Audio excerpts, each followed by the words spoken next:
The length of his speech is 5 to 7 minutes. Douglas considers the differences between life in 1916 and 2016. Please welcome Douglas Martin.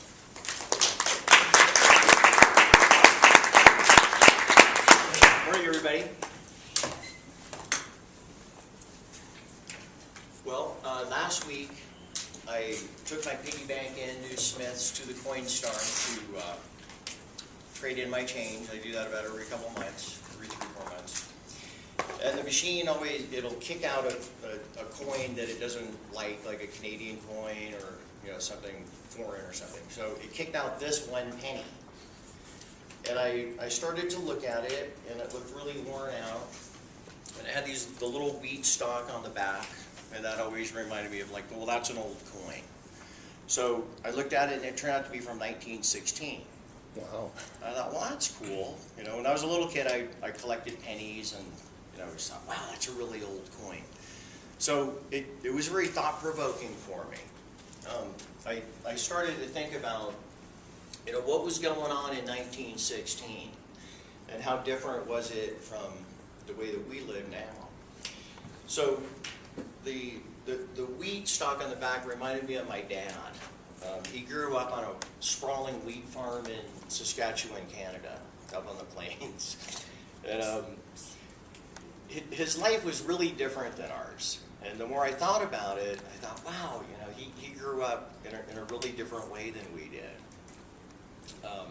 When they had spare time, they'd play ice hockey on the frozen pond on the farm. They really did walk 5 miles through the snow to get to school.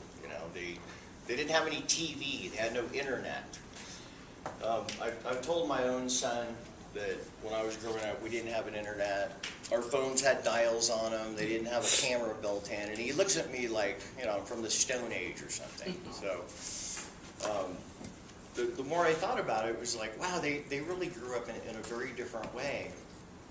There was no having dinner and pulling out your cell phone and looking at it like a lot of people do. And I think there was a real beauty and presence in how they lived, which I'm really envious of. It was just super peaceful. There wasn't stuff beeping and chiming and telling us what to do. They weren't being bombarded by news and news flashes and breaking Donald Trump and all this other stuff that we're constantly bombarded with. So I really thought, well, God, what a cool way to grow up. What's really ironic about my parents is they ended up settling in Cupertino, California, which is right in the heart of Silicon Valley. And at one point, I thought it would be really cool to get them on a computer and have them use email. So I sat down with my dad, and I go, here's the computer, and I tried to show him everything. And it was kind of like Zoolander, where he was like, the files are in the computer? I'm like, yeah, I'm showing him the mouse and everything, and he just couldn't grok it, man. It was such a foreign notion to him. So I decided, when I want to talk to my parents, I'm just going to call them up on the phone. I'm just going to give them a call. Just do it old school. So the computer thing did not work out. They just barely missed the whole computer revolution. The world was much smaller,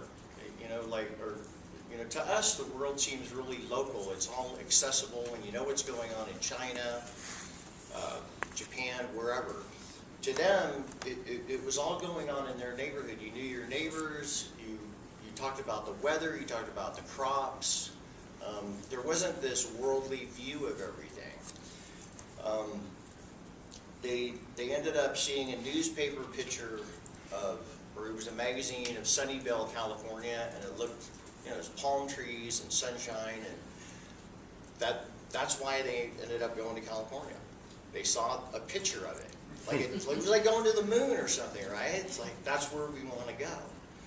And so they ended up migrating out there. So in conclusion, I guess, do we feel lucky to have all this access to all of this news and information? Or can we get some inspiration from how everybody lived 100 years ago. And maybe turn our cell phones off an hour a day or an hour a week or whatever works for you. Because it's really nice to just unplug from all the technology. All right, thank you.